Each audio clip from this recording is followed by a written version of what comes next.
एक बार की बात है, एक जगह पे एक ऐसी नदी थी, जो वहाँ पे जैसा व्यक्ति अपने भाव के साथ जाता था, वो नदी वैसे ही चेंज हो जाती थी। और भगवान के जो दूत थे, वो वहाँ पे पशुओं के रूप में रहते थे और भगवान को बताते थे। अब ये बात किसी को नहीं पता थी, वो बहुत ही सीक्रेटिव जगह थी। पर एक बार अर्जुन वहाँ भटकता-भटकता चला गया। जैसे ही वो वहाँ गया बैठा, उसने कोसना शुरू कर दिया अपने पितरों को कि उन्होंने मेरे लिए छोड़ा क्या है, मेरे रिश्तेदार कैसे हैं, मेरे बॉस कैसे हैं, ऐसे करके उस बहुत क्रिब मारता गया कि जैसे ये गंदी नदी है, वैसे ये सब गंदे हैं, ये है, वो है। एक उल्लू उसकी बात बहुत ध्यान से सुन रहा था और उसने फटाफट जाके कृष्णा को बताया कि वहाँ पे तो एक ऐसा बंदा आ गया है और पितृपक्ष कल से शुरू है, तो अगर ये ऐसे गाली देगा तो कैसे चलेगा? कहते नहीं, इसको तो सिखाना पड़ेगा। तो कृष्ण जी जो होते हैं ना, वो मोर का फॉर्म लेते हैं और उस नदी में आते हैं। जैसे ही वो उस नदी पे आते हैं और बोलने लगते हैं, अर्जुन थोड़ा घबरा जाता है, विचलित हो जाता है कि वो सोचता है कि वो इतने गुस्से में है, शायद उसको अलग-अलग चीज़ें लग रही हैं। पर वो सीधी बात बोलते हैं। वो कहते हैं, देखो, मैंने चैप्टर 1 यानी कि अध्याय 1 में वर्स 41 और 40 में क्या बात लिखी है?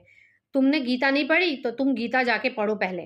और फिर ये उसको समझाते हैं, एसेंस समझाते हैं उसका कि अपने धर्म को, अब सॉरी, अपने कर्म को अपना धर्म बना लो और जो भी तुम्हारी ये क्या कहते हैं, दया है, उसको अपनी भक्ति बना लो और बिना किसी स्वार्थ के सिर्फ अपना ये कार्य करो, कर्म करो और फिर देखो तुम्हें कितना फल मिलता है, कैसे तुम्हारे पूर्वज खुश होते हैं, कैसे भगवान खुश होता है।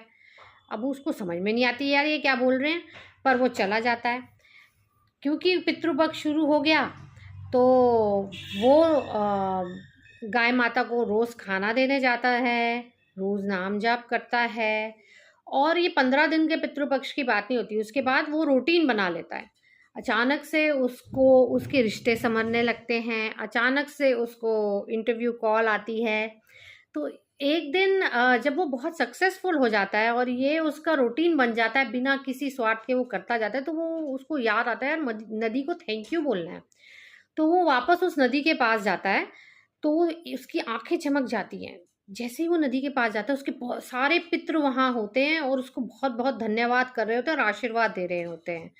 और उसको रेनबो दिखाई देता है जो भगवान का होता है, उसे आशीर्वाद देते हुए। वहीं वो समझता है कि